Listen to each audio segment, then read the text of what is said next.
The Irrationality of E, presented by Instructor Anthony. Without further ado, let us begin. Start off with a definition. What is a rational number? A rational number R is a real number that can be represented as a ratio of two integers, P and Q, with Q non-zero. An irrational number is a real number that cannot be represented as a ratio of two integers. Now we claim that the number E is irrational. To show this, we will utilize the Taylor series representation of the exponential function.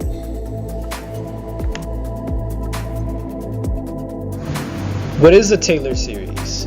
The Taylor series of an infinitely differentiable real function f of x that is the power series representation as follows: f of a plus f prime a divided by 1 factorial times x minus a plus f double prime of a divided by 2 factorial times x minus a squared, continuing infinitely. Here, the exclamation mark denotes the factorial, where factorial is a product of consecutive integers ranging from n up until 1, descending. Alternatively, we can write the Taylor series representation in sigma notation. Here, we replace each sum term with the Greek letter sigma, where the summation ranges from 0 into infinity. To the right, we have the nth order approximation of the function e raised to the negative x times sine x.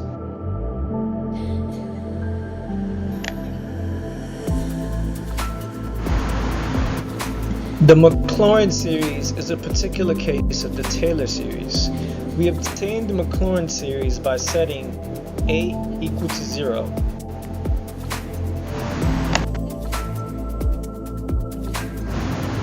We have a lemma, the geometric series.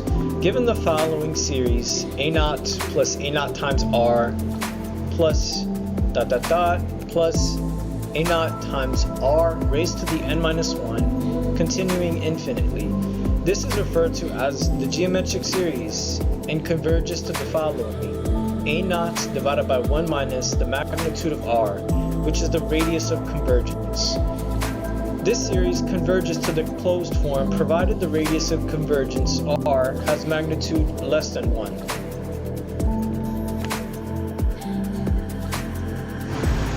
We will show that E is an irrational number, and we will try to do this by developing a contradiction. Suppose not, that is, consider E is rational and can be represented as a ratio to integers P and Q, with Q non-zero. Let's recall that the Maclaurin series for E raised to the x is as follows: the summation ranging from 0 to infinity, x raised to the n divided by n factorial. Now, in the particular case, we can take x to be the value of 1, and we have the following: the summation ranging from 0 to infinity of 1 over n factorial.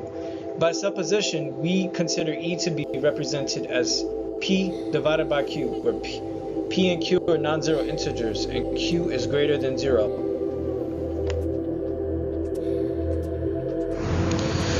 To start off, we're going to multiply both sides of the equation by q factorial. Now, q factorial is equivalent to q times q minus 1 factorial. And as you can see, the q's will cancel on numerator and denominator, so we have q factorial times e is equal to the summation ranging from 0 to infinity of q factorial divided by n factorial, which is also equal to p times q minus 1 factorial. Now, this first line implies that q factorial times e is integer, and so is the summation ranging from n equals to 0 to infinity of q factorial divided by n factorial. The reason why is p is an integer and q minus 1 is an integer, so q minus 1 factorial times p is an integer. Now, q is non-zero, so we can split the summation. Now we have the summation ranging from 0 to q of q factorial over n factorial, plus the summation ranging from q plus 1 to infinity of q factorial over n factorial. Now, if we write out some terms of the second item here with the index of q plus 1 ranging to infinity, we can see that it is equivalent to the summation ranging from 1 to infinity of q factorial divided by q plus s factorial. Now, the following are equivalent. So the last term can be rewritten. Let's recall that the factorial is a product of consecutive integers. So because q plus s is indeed greater than q, we can take the subsequent product all the way up from q plus s until q factorial, and we can cancel those q factorials.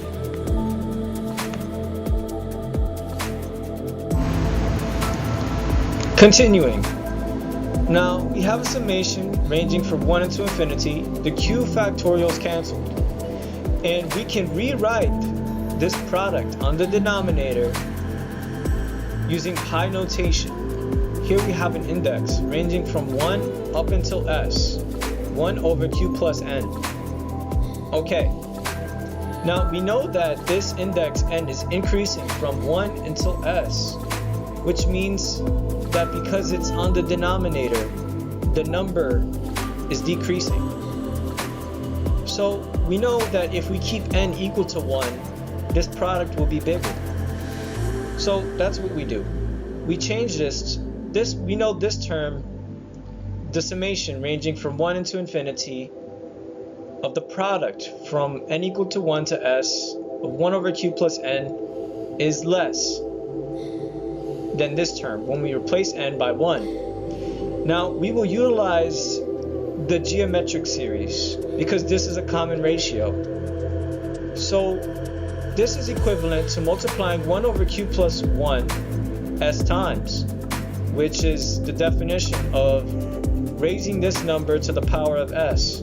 So we have the summation s equal to 1 to infinity of 1 over q plus 1 raised to the power of s. Okay, so to utilize the geometric series, we need this index starting at 0.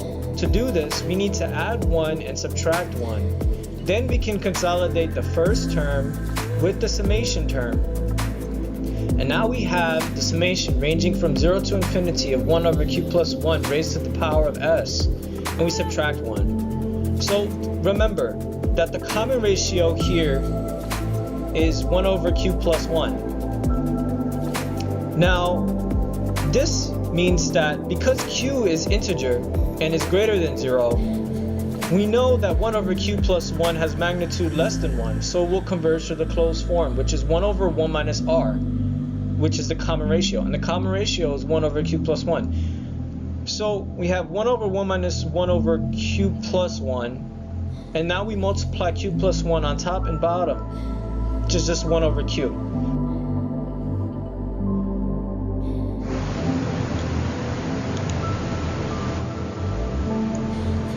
Okay, since the summation ranging from 1 to infinity of q factorial over q plus s factorial is bounded by 1 over q and q is integer,